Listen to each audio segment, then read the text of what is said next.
Hey guys, NCS Fan 001 here, welcoming you to another one of those weekly trophy list update videos. Today's date is Monday, December 16th, 2019, so this will have covered the 10th, the 9th through the 15th. Anyway, so we are far into December now, or midway through December, and I have earned trophies in 4 games this week, including 2 Platinum trophies, so I'd say it was a pretty productive week overall.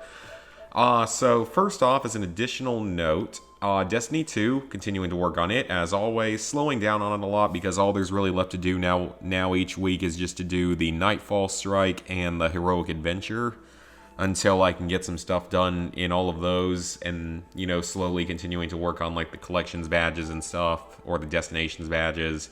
Going very slowly, but I mean, I'm still doing a little bit from it. And then Borderlands 3 actually got its first DLC trophy list revealed. I don't think this DLC comes out until the 19th, so a few days from now. And it doesn't really look like it's going to be that hard. I gotta say, like, this I would assume is probably the trophy for completing the DLC because it's the only gold. This looks like it could either be a story-related trophy. Like, honestly, either of these feel like they could be a story-related trophy, or they could potentially be missable, because you might remember, like, Commander Lilith in the Fight for Sanctuary had a couple of missable trophies back in Borderlands 2. So there is a very real possibility that you might have a couple of missable trophies in here. I'd be a little surprised, because Borderlands isn't big into doing missables, but you never really know. This looks like it'll be a collectible type trophy, so you have to find and destroy all the hot sauces, but I'm sure there will be guides up for that. 21 in Blackjack, I'm sure that's just luck based and probably easy.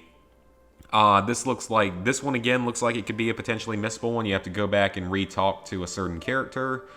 And this, I do have to wonder though, if this is secretly a disguised raid boss. It doesn't seem like it would be because it's only a silver trophy, and I can't imagine a wandering debt collector being a raid boss, but it is Borderlands, so honestly, you never really know. But it doesn't look like it's going to be too bad of a DLC. I can't imagine it's going to be any harder than the main game, because the main game isn't really that hard overall, aside from the Circles of Slaughter. Oh, and Red Dead 2. Red Dead 2 just got a whole bunch of single-player content dropped. It makes me kind of want to go back to it because they got new missions, 3, bounties, new weapons, all sorts of stuff in the single-player. So I might have to jump back into that in this next couple weeks just to play it a little bit, because that might be kind of fun.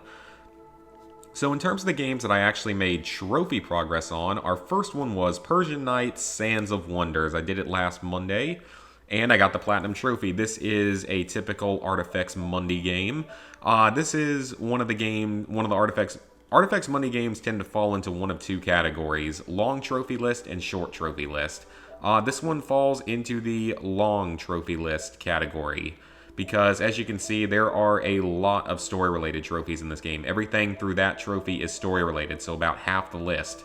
The short Artifacts Monday games, when they have shorter trophy lists, tend to only have 1 or 2 story-related trophies, and this one has half of them being story-related, so that's kind of nice. You get a lot of story-related trophies. As always, you have to finish the game in expert mode. Nothing difficult there, because it's the same as any other expert mode. You just have slower hint recharge and slower skip recharge, which you can't use either of them anyway, so it doesn't even matter. You have to prepare potions. I think you prepare a total of 6 throughout the game, so those are all story-related as well. This trophy is actually, or this one's pretty much unmissable because I think you have to talk to him to progress the story. But this one is actually missable. It requires you to talk to this character, Darius, every chance you get. Every time a dialogue box pops up next to him, you have to talk to him. I think there's 9 different dialogues you have to go through with him. It's a little tough to miss because it'll come up in pretty big text on screen when it shows that you can talk to him, but you do have to be a little bit careful with that. Just make sure you look along to that and make sure you don't miss it. You have your typical hidden object puzzle trophies here. 3 objects in 3 seconds, all of them without using hints, under a minute, less than 4 mistakes. Pretty typical. There's a few in this game that are set, that are not randomized, and there are a few that are randomized. I felt like this game didn't really have that many hidden object puzzles compared to some of the other ones. I feel like they're starting to actually do fewer hidden object puzzles and maybe even more just mini games or just even shorter games in general, just to cater even more to trophy hunters than they used to. And they were already catering to trophy hunters, of course, but it feels like they're doing it even more so. You do have collectibles in this game. You have 32 of them. They are a little tough to find if you're not following a guide, so I would definitely recommend following a guide for those. You have your typical minigame trophies, 4 in a row without skipping, less than a minute, and all without skipping, so pretty much your typical minigame trophies. There is no bonus chapter in this game, so no bonus chapter to play through, and you only have to do one playthrough of the main game because there's no other like alternative form of minigame or hidden object puzzle. So typical easy artifacts money game. This one takes 2 to 3 hours if you're following a guide. Nothing difficult really at all to worry about with it, so that's good to know. Just follow your guide, you'll get your platinum. Then Resident Evil 5. So I have actually now completed the Versus DLC, which I am very happy about.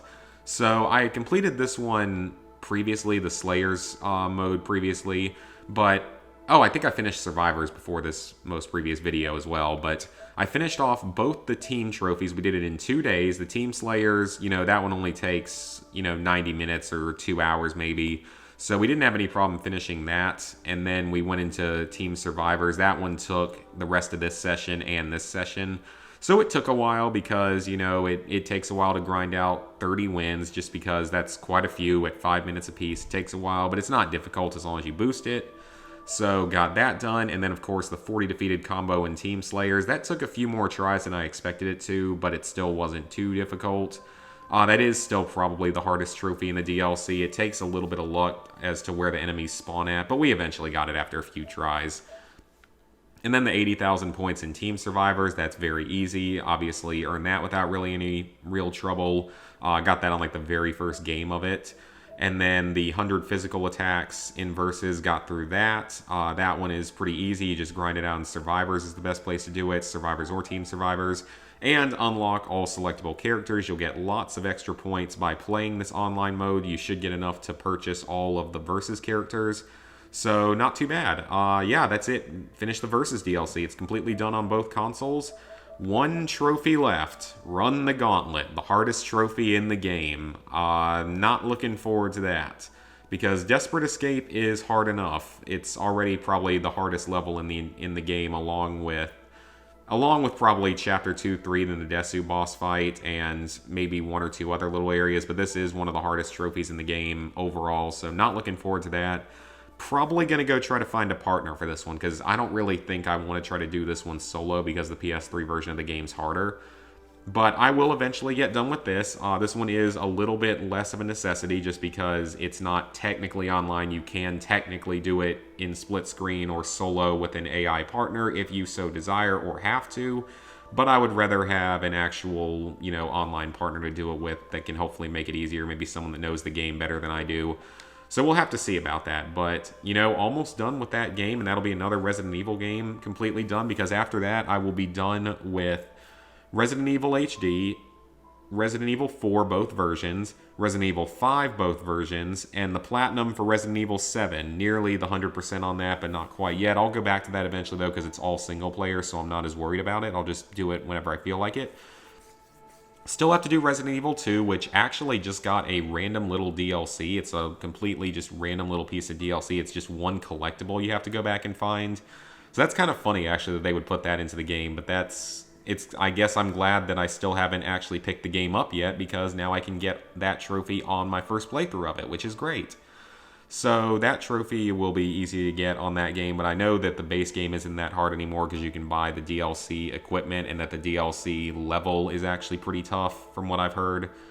So I still got that game to play. Resident Evil 3 Remake has been announced. Resident Evil 0 I own but haven't played yet. And Resident Evil 6, I'm starting to look at the trophies and look into what I'm going to have to do. I'm going to hit that up in early 2020. I actually still need to buy the DLC, which is like $10 for the season pass or the DLC pack, whatever you want to call it, of all the DLCs. So I'll be picking that up sometime in the near future because I want to get started on that sooner rather than later, because that's one of my older, more obscure PS3 games I have to play to get trophies on, because I've still got, 6 total left with actual online. Well, actually, no, I think it's only 5 now with actual online. Resident Evil 6, Red Dead, 2 Call of Duty games, and Battlefield 3. I think that's actually it. So technically only 5 left with True Online, so that's kind of nice because now that I'm done with this and Far Cry 2's online trophies, so making progress on those. I've got the older games done, so I think the Resident Evil, well, Red Dead I think is the older one out of all of those, but Red Dead's probably going to stay online for quite a while given the GTA 4 is still online, so we're probably going to be okay for a little while longer, and I can self-boost at least some of it. Need to look into some of that, though. I'm actually also starting to look at Killzone Shadowfall, finally, and looking at what I need to do for the Insurgent DLC, which I'm not looking forward to. I mean, I know that there's the Elite Mode trophy, and that's going to be kind of annoying, because I know that it's basically not quite permadeath, but limited life system, but you can back up your save after every level anyway, so it really is more trial and error than it is anything else. But the Insurgent DLC, the rest of it looks like it's going to be just another massive grind online, and I think you also have to do some specific trophy in the actual online, finding online collectibles or something, which is awful. I don't know why that has to be in the game.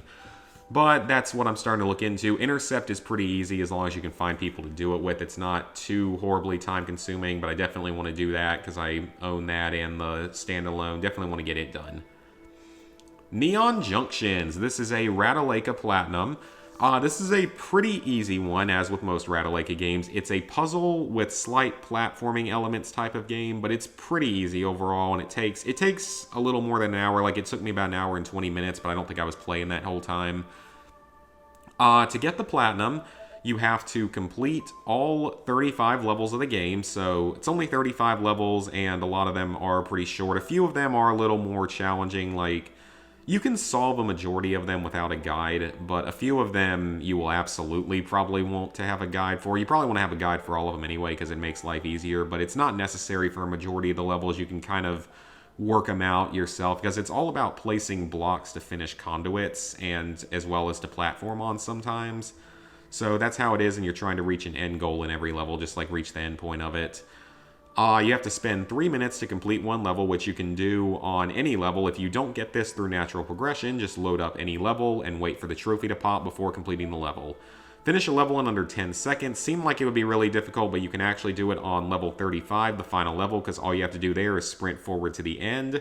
So no platforming or puzzling or anything to do on that level, so that is the best place to do it. Both of these trophies are very easy to do in one of the early levels. It's one where you start off on top of like a roof and there's a whole bunch of cubes you can get because you have to find under one of those specific sets of cubes is a hole you drop through to finish the level. So that is the best level to get the 99 cubes on, and it is also the best level to finish a level with 49 cubes left. So very easily can get both those done on that level. Restoring electricity, I think this is technically unmissable story related because I think you have to do this on a number of levels just to even progress, so I think that's actually another story related trophy. And then finally, you just have to die at any point, which honestly, if you're following a guide, probably will not come naturally in this game like some of the other Ratalaika games.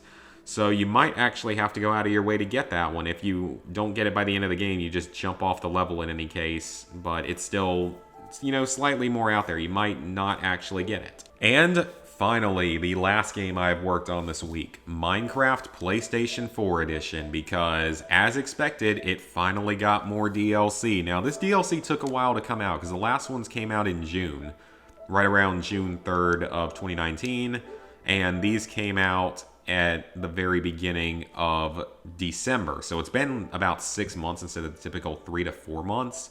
But I guess it kind of makes sense because we did get 2 expansions at the same time. I think we're all caught up, though, on all of the trophy achievements in the game if you cut between every single version of the game except for, like, Java Edition or one of the Java editions, because the certain editions had an advancement system that had more and different achievements to it. But if you're looking at a combination of Xbox, PlayStation, PC, and Bedrock, total, we're all caught up. All the trophies currently out there are now in the PlayStation 4 version of the game, so that's a good thing. And I'll talk a little bit more about this, about the future of this game's trophies in a minute. But as for the progress I made, first I finished off the B update, Expansion 12. This update's actually very easy. This one isn't too bad at all. You can do this one and this one, so these two easy ones, you can do those in a specific world. I actually wrote a trophy guide for this DLC on PSN Profiles.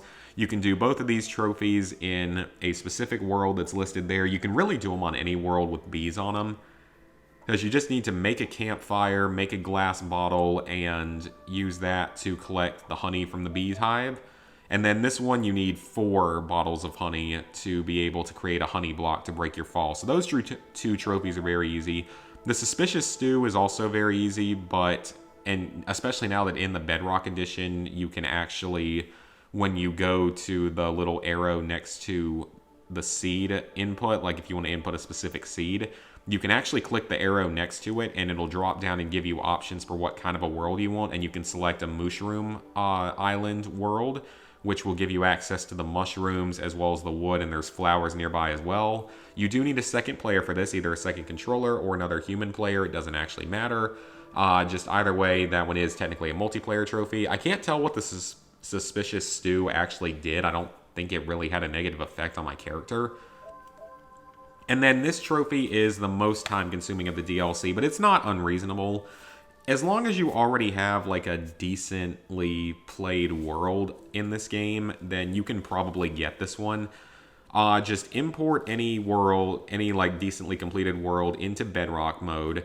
And as long as you have an enchantment table and a decent amount of XP and Lapis, you won't have any problem doing this, because you'll eventually get Silk Touch as one of your enhancements or enchantments. I don't know why I called it enhancements. You'll eventually get that as an enchantment, so you just take that, and then you just have to go watch bees' nests until you find one that has 3 bees inside, mine it with your Silk Touch, and then place it. I believe, though, technically, if you have another person who has beehives in their world and has earned this trophy, you can technically go into their world and pick up the beehive if they've mined it previously and just go place it somewhere. So this is one that you could use in another person's world to try to make be a little bit easier. So that is a good thing if you want to keep that in mind, just as another option. But it's really, if you've played the game a decent amount, then you probably have a world that's good enough for this, because bringing it into Bedrock makes the worlds infinite, and it brings in things like beehives. Expansion 11 is a bit of a different story. Expansion 11 is painful, to say the least. This one is really, really annoying. You have this first 2 trophies. These I know were in other versions of the game. So use a hopper to move an item from a chest minecart to a chest, but the hoppers are kind of buggy. They don't always connect properly. 3 chests to a single furnace using 3 hoppers is actually very easy as long as you have the materials for it. And then all these trophies, by the way, have to be done in the Bedrock Edition, so they have to be done in a Bedrock world. Bedrock is different because it doesn't really allow you to pause the game. You'll still be attacked even when pausing, which is annoying. Along with that, though, it also changes up a lot of the menus and the crafting and stuff to where it's all different and a little bit harder to use. You can now have shields, though, which is kind of nice, and I'm very surprised there wasn't a trophy for shields. But that is another thing to worry about, I guess, is that they just changed up a lot of stuff, and it's going to take some getting used to. This one is easy if you follow a guide. You just need to have a couple of specific pistons to do it and a couple of switches, but it's pretty easy, so you don't have to worry too much about that one. Then you have this one, and this one can both be done in... Well, really, the rabbit one is going to be able to be done pretty much anywhere, because that's pretty self-explanatory. Just find a rabbit, kill it, cook the meat, and eat it. Breeding a mule and a horse from a donkey, you can do this in the tutorial world. The weird thing, though, is another thing they got rid of is the tutorial world. There is no tutorial world option anymore. The good thing is, you can switch between versions of the game, between the Bedrock and original versions, with an item at the bottom of the menu, though I don't know if that option is going to be available forever. I fear that it's going to go away eventually. I don't know if it will, maybe it won't. But you can do that, so you can go into a tutorial world there, create your tutorial world, and once you have created your tutorial world, you can import it into Bedrock and play it in Bedrock, so you can do some of these trophies there and get the materials you need for a lot of these trophies probably there. It's these last 3 trophies that are a little bit trickier. The buried treasure, I think there are worlds that you can do this one in. I think there are like certain seeds. Like I looked up a seed that was slightly off, but it worked well enough for it. You just have to go dig up a buried treasure chest, which is going to be hidden somewhere underground, usually under the sand or something. It can be kind of tough to find. But if you follow a guide and can find a video that actually still works for it in the current Bedrock edition, then you're good to go. This trophy, this one is a real pain in the nads because first, you have to find a cartographer in a village. Then you have to trade with him long enough to create or to get him to at least level 3 and sometimes level 4 to trade you a map. And it has to be an exploration map. It can't just be like a blank map. It has to be either a woodland exploration, it has to be an ocean exploration, so one of those two. So whether you get whichever one of those you get, once you get it, you then have to go off and find it. The problem is, in Bedrock, the worlds are now infinite, meaning you may have to go tens of thousands of blocks away to find the location. I ended up having to go, I think, 8,000 blocks east and 15,000 blocks north to get to my location. So that was as fun as it probably sounds. It took a few hours of just walking and swimming and stuff, and I thought it was going to be even further away. I didn't know how far it would end up being away, but thankfully, I ended up finding it and was able to get this trophy a little bit before I started recording this video, so I did get lucky with that. You may not get as lucky, you may get luckier, because they can give you a map for anywhere in the infinite world, which is just really, really stupid. I don't know why they can't just give you the one that's closest to the village. That would make more sense.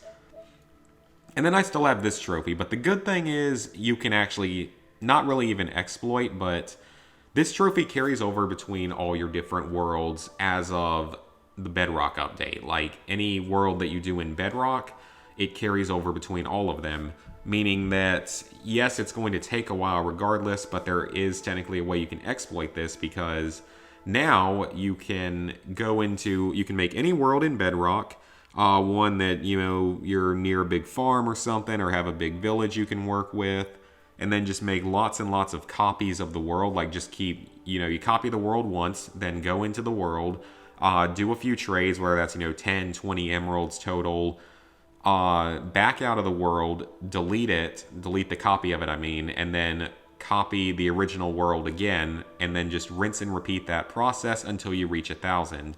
It's time consuming, it's annoying, it's a grind. This trophy should not exist in the first place, but it's not really all that hard, thankfully. So I'm going to get started on this once I finish recording this video. I don't think I'll get it done on Sunday night. It'll probably be in the next week's episode. But yeah, that is a thing. Now, the one good thing about Minecraft is that it's nearing the end of its ability to add trophies, because the game is at 123 total trophies if you count it up. So it's currently at 123, and games can't have more than, it's either 125 or 128. I don't remember exactly which number. So at worst, we're going to get 5 more DLC trophies for the game before it is forced to shift to a new list. Now, that new list, as long as you don't play the game anymore, once that new list comes out, then you never have to worry about the trophies appearing. As long as you don't do the objectives from that new list, you don't ever have to worry about the trophies appearing on it. So I mostly only play in creative anymore anyway, just building like a creative world here and there. So it's not really even a big deal. But that is all something to keep in mind, that that's going to be in the future, that really they can probably realistically only add one more set of trophies to the base game, to where in the future it would be a separate list that you no longer have to worry about. If it does pop up on your list at 0%, you can delete it, which is nice. So thankfully, we are nearing the end of having to deal with Minecraft DLC trophies.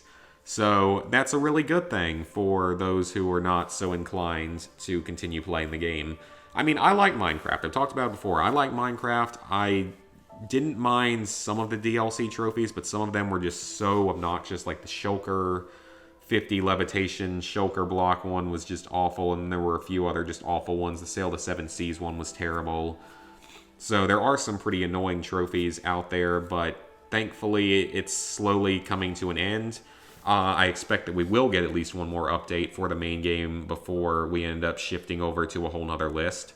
But yeah, I mean, maybe we will soon be done with it. Once another list pops up, then we'll be done with the base game, and I'll finally be able to put this one to rest.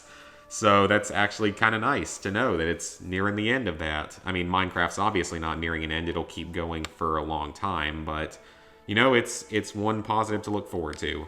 So, with that, level 70, 63%, 17,461 total trophies, 412 platinums, 2,359 golds, 4,500 silvers, 10,190 bronzes. So, what am I going to be working on this week? I'm going to be getting Minecraft back to 100%.